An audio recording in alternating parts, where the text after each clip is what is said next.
Ar žinojote, kad Lietuva gali pasigirti įspūdingų geologinių gamtos paminklų, kuris įtrauktas į Europos labiausiai saugomų gamtos paminklų sąrašą?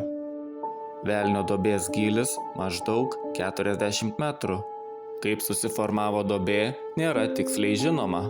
Teigiama, kad duobę suformavo ledynas. Taip pat yra ir kitų versijų, kad Velnio duobės kraterį išmušė čia nukritęs meteoritas.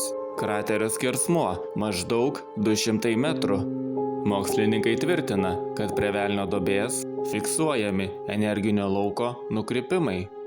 Apsilankę duobėje ir ypač nusileidę į jos dugną, žmonės tvirtina patyrę keistų pojūčių. Apie duobę yra prikurta legendų. Yra kalbama, kad čia prasmego bažnyčia.